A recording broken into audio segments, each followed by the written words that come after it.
We watched a movie. Yeah. We watched a movie. We watched it. We watched a movie. Yeah. You know what? We did a review. We watched a movie. We watched a movie. We watched it. We watched a movie. That's what I believe. We did a review.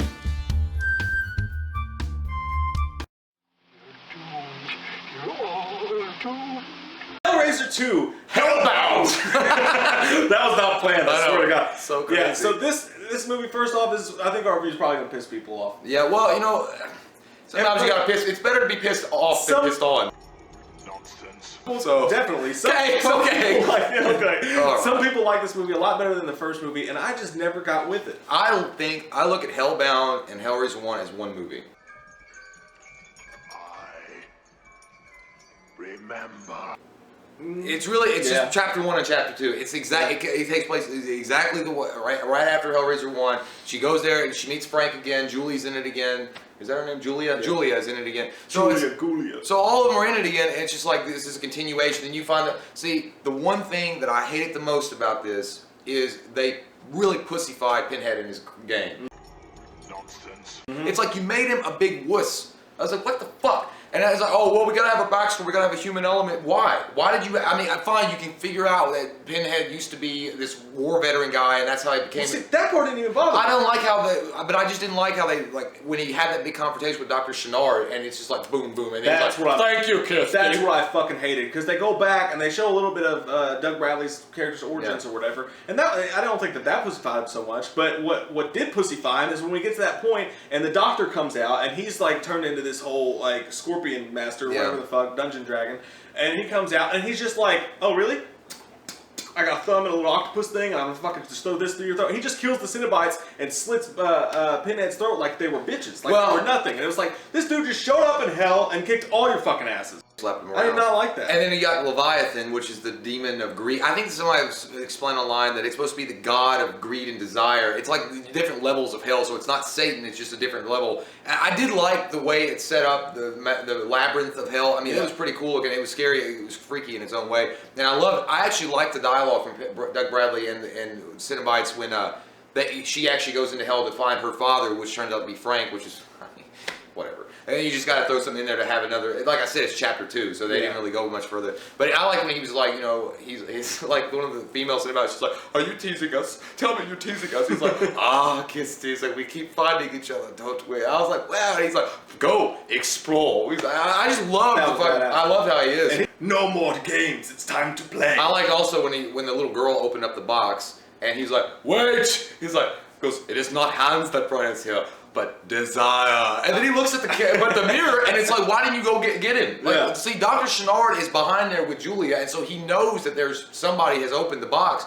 Well, then they just I did love that they did that though. How they specified, like, if a good person opens the box on accident, we come after people who are opening it looking for, you know, desire and shit like that. But then again, you wonder, well, I guess Kirsty's a big hoe deep down. That was her own thing. That's why they came after her still, anyways. But no, I like how they set it up. They go back. She's in the institution or whatever, and then Julia comes back this time, and you've got this doctor who is obsessed with the occult, and he uses the blood matches to bring her back. That was really good writing. I liked that was a gory scene, dude. That was fucking nasty. He's like, let me take your bandage off, scratch away. Yeah, and he's like grabbing her butt cheeks and stuff. He's like, you can feel like a...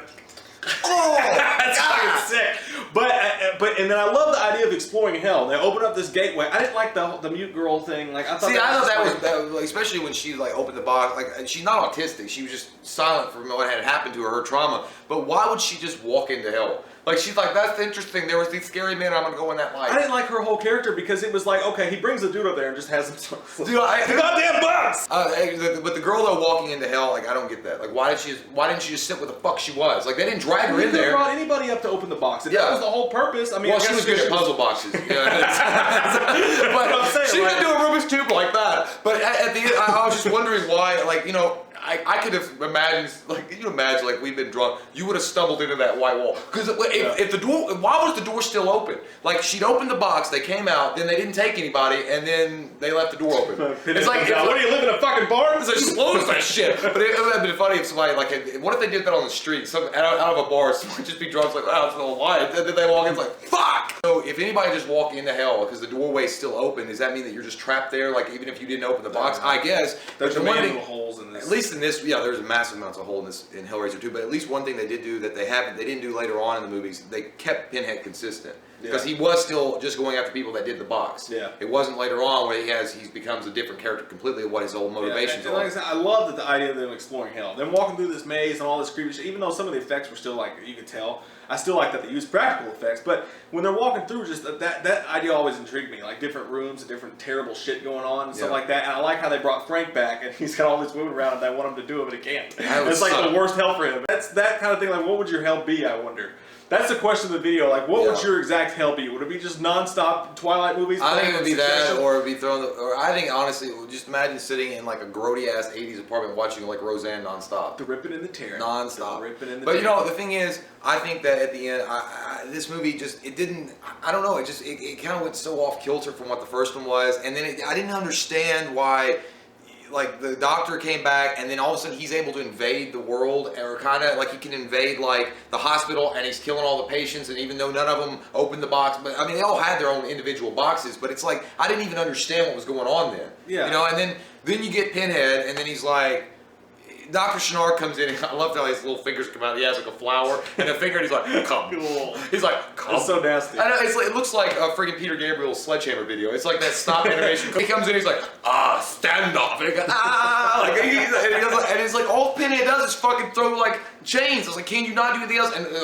Chatter, Butterball, and Female do nothing. They just stand there like, oh, look, it's scary. It's like Pinhead was like, this isn't sexy. I wanted more. And I don't know. It was just terrible. Like, I really hated how they did that to him. I mean, because I was really thinking it was going to be like an epic showdown. And obviously they come back or whatever, but still, yeah, you're right. It was just like, they're dead. It was like nothing. I did like how they showed that they make Cenobites. That's pretty neat. But he said that he was more of a Leviathan experiment.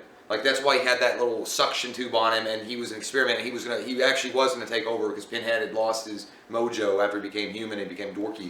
But that was what he was. So that's why he was more powerful than the other ones. I didn't see how he was more powerful. He just shot out fucking little, like, worm things. Yeah, and it was like if Michael Myers had a brother who came out and just kicked his ass. And like he was nothing. I don't know. Tommy Myers. But then I give it a 6.5, and I know that's going to get some fucking hate. Like, it still had some of the Hellraiser elements in that it was scary because it feels like a bad dream. Because you got all these plot holes, and that works against the movie, but at the same time, shit just coming out of nowhere that makes no sense is like a bad dream. And that's kind of how shit works in these fucking movies. It's like, it doesn't make any sense, but it's scary.